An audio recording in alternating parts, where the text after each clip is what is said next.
Mission 2024 को लेकर आखिरकार विपक्ष एकजुट हो ही गया और इस एकजुटता को Indian national development inclusive alliance यानी कि इंडिया नाम दिया गया है। बेंगलुरु में हुई बैठक में न सिर्फ विपक्षी एकजुटता के गठबंधन के नाम पर मुहर लगी, बल्कि यह भी तय हो गया कि अगली बैठक मुंबई में होगी। विपक्ष के मुताबिक ये देश को बचाने का महाअभियान है और वो सभी देश को बचाने के लिए एक हुए हैं जो केंद्र की तानाशाही सरकार के खिलाफ लड़ेंगे। वहीं दूसरी तरफ एनडीए गठबंधन दिल्ली में शक्ति प्रदर्शन कर रहा है, जिसमें प्रधानमंत्री, गृह मंत्री के साथ 38 पार्टियों के नेता शामिल हैं।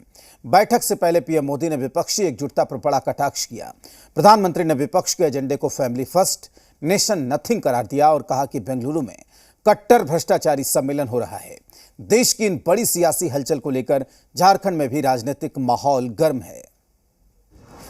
महासंग्राम से पहले शक्ति प्रदर्शन, एनडीए वर्सेस इंडिया में अब होगी जंग, भ्रष्टाचार बनाम तानाशाही का मुकाबला। 2024 के चुनाव के मद्देनजर उत्तर से लेकर दक्षिण भारत तक काफी सियासी हलचल मची हुई है। पहले बात दक्षिण की, जहां कर्नाटक के बेंगलुरु में बीजेपी को शिकस्त देने के लिए विपक्ष के 26 दल एक साथ नजर आए। बैठक में विपक्षी दलों के गठबंधन का नाम Indian national development inclusive alliance यानी कि इंडिया तय किया गया है। इसके साथ ही विपक्षी दलों के बीच समन्वय के लिए 11 सदस्यों की कमेटी बनाने का फैसला किया गया है, जिसका एक कार्यालय भी जल्द बनाया जाएगा और इसकी घोषणा मुंबई में होने वाली अगली बैठक में होगी।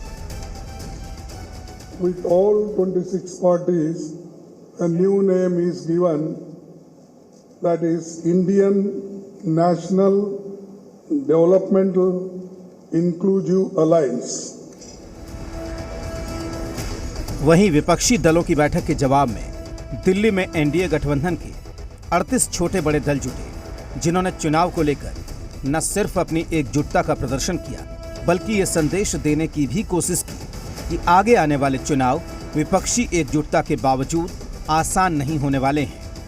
वहीं बैठक से पहले खुद प्रधानमंत्री मोदी ने विपक्षियों की बैठक पर करारा हमला बोला और तंजिया लहजे में उसे कट्टर भ्रष्टाचारी सम्मेलन कहा। लाखों करोड़ों रुपए का भ्रष्टाचार, इसलिए देश की जनता कह रही है कि ये तो कट्टर भ्रष्टाचारी सम्मेलन हो रहा है। जब चुनाव को लेकर देश के उत्तर से लेकर दक्षिण तक इतनी हलचल है, तो भला झारखंड इससे अछूता कैसे रह सकता है, जहां के मुख्यमंत्री हेमंत सोरेन खुद विपक्ष की बैठक में शामिल हुए, जहां महागठबंधन को लग रहा है कि विपक्षी एकजुटता के कारण ही लगभग खत्म हो चुके एनडीए में फिर से जान फूंकने की कोशिश हो रही है। वो हमारे यहाँ कहावत है कि सूप छलनी दुश्मन सूप के, इस तरह से कहावत है कि जिसमें अपने 72 छेद हैं।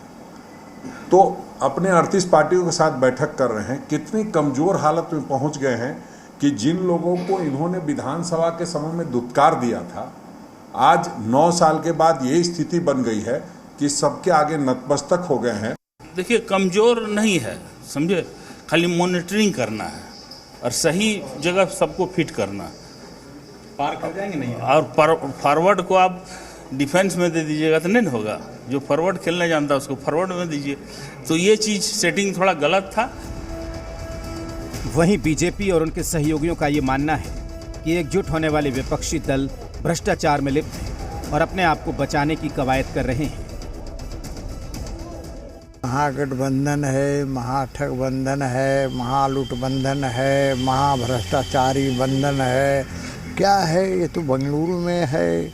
आम जनता जानती है इनके बारे में। देखिए, बेशर्मी की भी हद होती है और अब तो इंडिया को लूटने वाले लोगों के गिरोह ने अपने गठबंधन का नाम ही इंडिया रख लिया। इन्हें लगा कि अपना नाम इंडिया रख लेने से इनके पुराने कुकर्म और पुराने जितने इनके घुसखोरी के कांड हैं वो दब जाएंगे।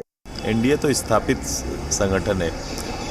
जो नए बन रहे हैं गठबंधन, जो 24 के चुनाव के लिए तैयार हो रहे हैं, उनके बीच में घबराहट ही बंगलोर तक खींच के ले गया है। चुनाव को लेकर दोनों तरफ से तलवारें म्यान से निकल चुकी हैं। दोनों ओर से शक्ति प्रदर्शन हो रहा है।